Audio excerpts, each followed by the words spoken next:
Ya, tentu Dewan Pers mengecam ya pihak-pihak yang melakukan tindakan eh, teror intimidatif dalam bentuk pengiriman kepala babi yang ditujukan pada jurnalis Tempo, Mbak Caca. Tindakan ini memperlihatkan bahwa ada pihak-pihak yang merasa dirugikan dengan kerja-kerja jurnalistik Tempo, tapi tidak ingin melakukan dengan cara dialogis secara terbuka. Padahal kita tahu bahwa prinsip demokrasi itu harus dijunjung tinggi. Artinya harus ada keberimbangan. Kalau ada keberatan ya terhadap pemberitaan maupun kerja jurnalistik dalam bentuk lainnya, Undang-Undang 40 sudah memberikan jaminan yang merasa dirugikan punya hak jawab, punya hak tolak, punya hak koreksi. Ya, nah ini kan hal yang biasa saja gitu loh. Jadi magistratur dari pers itu adalah etik, penyelesaian etik, bukan dengan penyelesaian sanction, bukan dengan kekerasan, bukan dengan pemidanaan, tetapi dengan etik. Maka kalau ada keberatan, ya kita duduk bareng, kita mediasi di mana masalahnya gitu. Tapi kalau menteror, mengancam gitu ya, menakut-nakuti atau membuat gerakan-gerakan mobilisasi yang seakan-akan semua yang dilakukan kerja jurnalistik itu tidak benar gitu, itu kan nggak boleh dilakukan. Jadi sebelum kejadian teror itu siangnya sebetulnya ada sekelompok orang yang melakukan unjuk rasa ke Dewan Pers ya, yang dituju juga Tempo, tapi mereka tidak dikenal sebagai penggiat ya, karena apa yang diharapkan itu tidak tersampaikan kepada kita. Ibu, ada unjuk rasanya seperti apa Bu? Boleh dijelaskan lebih jelas Bu? Dewan Pers terkait dengan ini agar tidak terjadi lagi di Tempo. Jadi semalam kita ada Dewan Pers kan punya mitra dengan tim koalisi keselamatan jurnalis. Kita rapat bersama-sama dengan Tempo untuk lalu memutuskan melaporkan ini kepada aparat keamanan. Kenapa kita lapor kepada aparat keamanan? Karena tindakannya itu adalah tindakan kekerasan, tindakan anarkis, tindakan intimidatif, teror gitu ya. Dan itu adalah bentuk kejahatan terhadap tubuh. Maka pihak keamanan diharapkan bisa lebih cepat merespon ini, bisa menemukan siapa pelakunya, apalagi sekarang kan alat-alat digital bisa sangat membantu ya, CCTV dan lain-lain. Ini diharapkan, berharap betul Pak Kapolri, Pak Listio, di bawah kepemimpinan beliau, saya yakin memiliki kemampuan untuk segera menangkap pelaku agar dapat diketahui apa motivasinya begitu.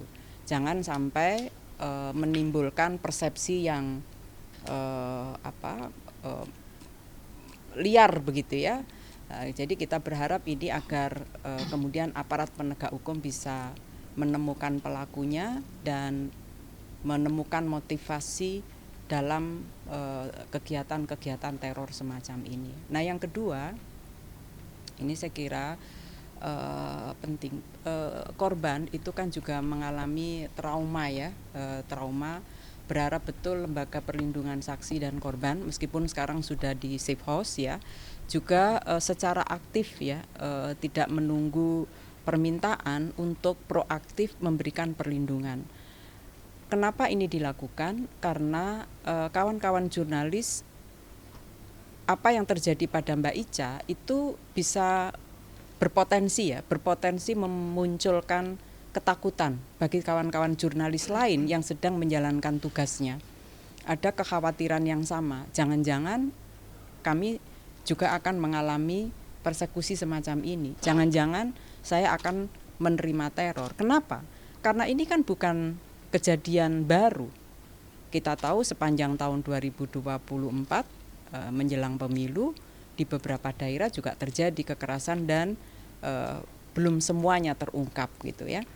Nah ini artinya kami berharap betul karena satu-satunya aparat keamanan yang bertanggung jawab terhadap keselamatan jurnalis dalam menjalankan tugas kalau ada teror semacam ini ya aparat kepolisian. Maka atas nama Dewan Pers dan Insan Pers kami mohon betul Pak Kapolri dengan seluruh jajaran untuk segera menemukan pelakunya dan bisa diidentifikasi motivasinya, sehingga berharap ini tidak berulang kembali. Karena kalau ada pembiaran ya pasti akan berulang, akan dilakukan dengan model dan bentuk yang lain gitu, dan itu tidak kita harapkan. Demo yang tadi di Dewan Pers itu aspirasinya apa, Bu? Atau tuntutannya apa, Bu? Nggak menyampaikan apapun, cuman lewat aja di depan. Ada indikasi dengan apa keterkaitan dengan Tempo? Kita cuma ngelihat di potretnya aja, karena di potretnya itu terlihat ada tulisan Tempo gitu. Tapi itu siapa yang melakukan itu bahkan kami tidak menerima nggak diketahui komunitasnya Mas. Nggak tahu ya. Jam 2 siang. Di hari yang sama ya? Di hari yang sama.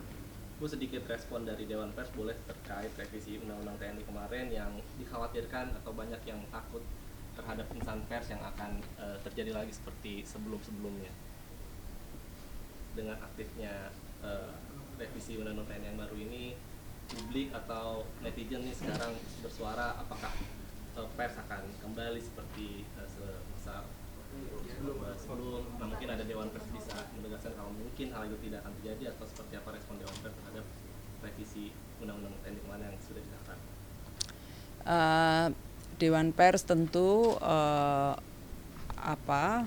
menghormati ya segala bentuk revisi undang-undang, apapun undang-undang yang dilakukan proses revisi oleh pemerintah, tetapi lagi-lagi yang menjadi concern Dewan Pers agar memastikan tidak ada upaya menghambat, menghalangi kerja jurnalistik, ya, termasuk yang terkadang itu terintegrasi di dalam berbagai peraturan perundangan.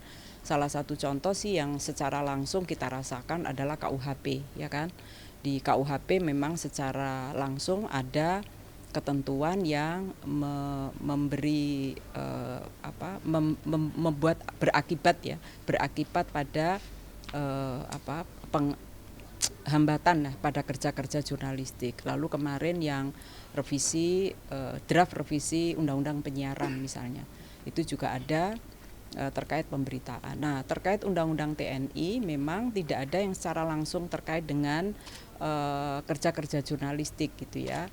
Yang kemarin saya perhatikan beberapa penolakan unsur masyarakat itu adalah penempatan militer di institusi sipil kan, lalu perubahan usia ya. Kalau perubahan usia sepertinya tidak ini yang, tetapi lebih pada penempatan militer di institusi sipil yang sebelumnya itu sudah dikerangkai pada pasal tertentu, hanya kementerian lembaga tertentu dan di kementerian pusat itu kan. Bahwa itu apakah nanti berimplikasi dengan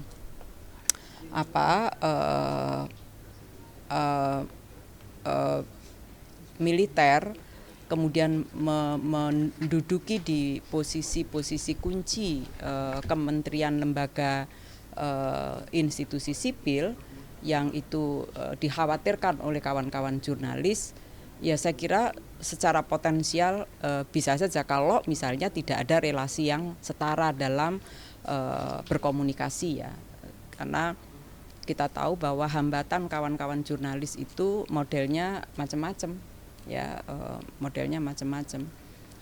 Artinya sekarang yang jadi tantangan kawan-kawan jurnalis selain hambatan memperoleh narasumber misalnya ya kan masih ada kan sulit memperoleh atau bertemu dengan narasumber, padahal narasumber itu bagian yang sangat prinsip dalam menyusun pemberitaan untuk memastikan akurasi dan fakta-fakta sesuai dengan yang ditemukan kawan-kawan jurnalis, terutama yang investigatif. Nah, tentu dengan revisi undang-undang ini kita berharap jangan sampai ketika nanti teman-teman militer duduk di institusi sipil, lalu kerja-kerja jurnalistik termasuk yang investigatif, lalu ada kesulitan. Itu aja, jangan sampai itu terjadi, karena bagaimanapun kerja-kerja jurnalistik itu adalah menjadi jembatan antara kebutuhan publik dengan pemangku kepentingan.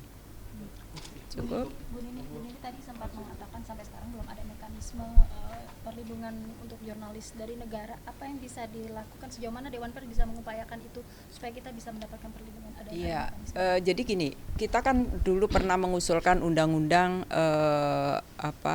perlindungan bagi pembela HAM, dan jurnalis itu salah satu pembela HAM, human right defender.